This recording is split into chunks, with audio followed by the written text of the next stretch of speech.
SIR का मतलब है स्पेशल इंटेंसिव रिवीजन, यानी विशेष गहन पुनरीक्षण। चुनाव आयोग द्वारा भारत के मतदाता सूची का एसआईआर यानी विशेष गहन पुनरीक्षण किया जा रहा है।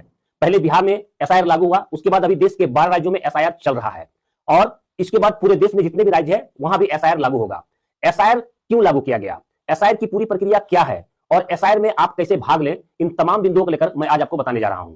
अब जानते हैं एसआईआर क्यों, एसआईआर का उद्देश्य क्या है। तो एसआईआर का उद्देश्य है, पहला, मतदाता सूची यानी वोटर लिस्ट को पूरी तरह से अपडेट करना।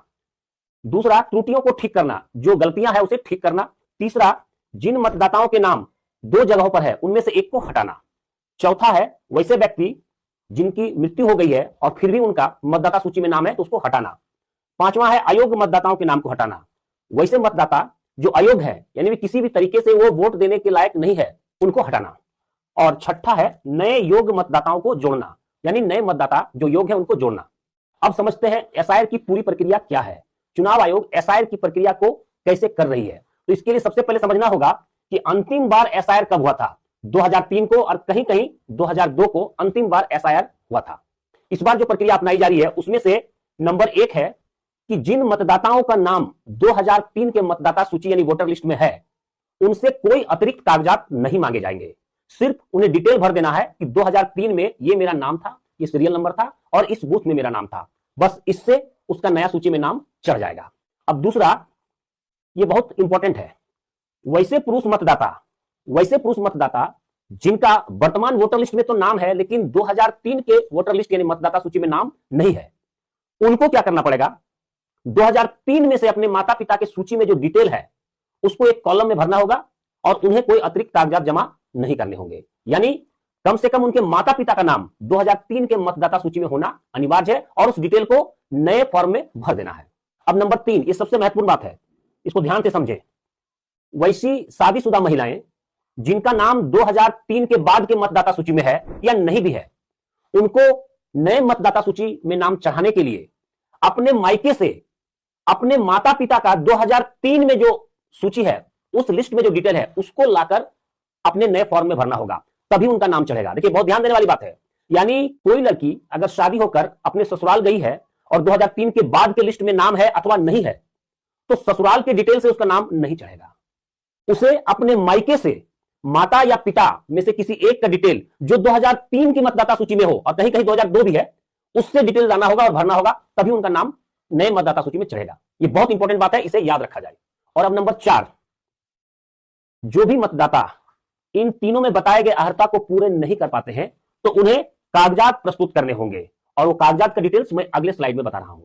अब जिन मतदाताओं के नाम 2003 के मतदाता सूची में नहीं है या जिनके माता पिता का भी नाम 2003 के मतदाता सूची में नहीं है, उनको एसआईआर में अपना नाम चढ़वाने के लिए इन 11 दस्तावेजों में से कोई एक पेश करना होगा। नंबर 1, जन्म प्रमाण पत्र यानी बर्थ सर्टिफिकेट। दूसरा, पासपोर्ट। तीसरा, मैट्रिकुलेशन या बाद का कोई भी शैक्षणिक प्रमाण पत्र। चौथा, सरकारी या सार्वजनिक उपक्रम द्वारा जारी आइडेंटिटी कार्ड या किन्हीं को पेंशन मिलता है तो उसका कार्ड या कोई प्रमाण पत्र। पांचवा, राज्य प्राधिकृत द्वारा जारी अस्थायी निवास प्रमाण पत्र, यानी कोई अगर अस्थायी निवास प्रमाण पत्र जमा करेगा तो भी उनका नाम चढ़ जाएगा। वन अधिकार प्रमाण पत्र, ओबीसी एससी एसटी जाति प्रमाण पत्र, राष्ट्रीय नागरिक रजिस्टर यानी एनआरसी जहां लागू हुआ है एनआरसी का पेपर जमा करने से भी चढ़ जाएगा। राज्य या स्थानीय प्राधिकरण द्वारा तैयार पारिवारिक पंजी, और अगर किन्हीं को सरकार द्वारा कोई भूमि या घर आवंटन हुआ है जैसे इंदिरा आवास, प्रधानमंत्री आवास, तो उसके कागजात जमा करने से भी नाम चढ़ जाएंगे। 11वां, भारत में बैंक, पोस्ट ऑफिस या एलआईसी द्वारा कोई भी ऐसा दस्तावेज अगर 1 जुलाई 1987 से पहले दिया गया हो तो उसको भी एक्सेप्ट किया जाएगा। अब आते हैं इसके फॉर्म की प्रक्रिया पर। अब बहुत लोगों को यह लग रहा है कि कहीं एसआईआर के कारण मेरा नाम मतदाता सूची से कट ना जाए। नहीं कटेगा, एक भी योग्य आदमी का नाम नहीं कटेगा। एसआईआर का पहला कंडीशन क्या है इसको समझिए। पहला कंडीशन है किसी भी मतदाता का नाम यदि 2003 के मतदाता सूची में है तो उसका नाम आसानी से चढ़ जाएगा। किसी भी मतदाता के माता पिता का भी नाम अगर 2003 के मतदाता सूची में है तो उसका नाम भी आसानी से चढ़ जाएगा, यानी 90% मतदाता सूची तो इसी से क्लियर हो जाएगा। अब बचा 10% जिनके साथ कुछ ना कुछ परेशानी है और उनका नाम 2003 के मतदाता सूची में भी नहीं है।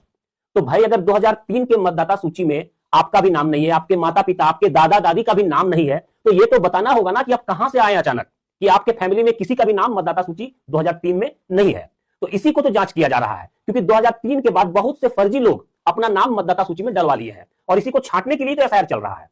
अब एसआईआर में क्या होगा ना, बीएलओ आपको इन्यूमरेशन फॉर्म लाकर देगा। इस फॉर्म में यहां पर आपको अपना डिटेल भरना है, नाम, पिता का नाम, उम्र, मोबाइल नंबर, आधार नंबर, और 2003 में जिनका नाम है उसका डिटेल वो यहां पर भरना है। यानी यहां पर 2003 का डिटेल डाल देना है और यहां पर नाम वगैरह डालना है। ये कॉलम किसके लिए? जिनका नाम 2003 में नहीं है लेकिन माता पिता का नाम है 2003 में, वो यहां पर भरेंगे और इस फॉर्म को वो जमा करेंगे। एक फोटो यहां पर डालना है। तो एसआईआर के बाद जो मतदाता सूची का प्रकाशन होगा उसमें सभी का नाम आ जाएगा और यदि किन्हीं का नाम फिर कटेगा तो उनको भी बताया जाएगा कि आपका नाम नहीं चढ़ा है तो आप में क्या कमी रह गया, ये चीजें आप दीजिए, यानी उसको मौका देगा। ऐसा ना समझे कि किसी का नाम अचानक से काट देगा, कोई मौका नहीं मिलेगा। तो जानकारी यदि अच्छी लगे तो इसे सबके साथ शेयर करें ताकि अधिक से अधिक लोगों तक ये वीडियो पहुंचे और एसआईआर को लेकर जो कंफ्यूजन है उसे दूर कर सके। धन्यवाद।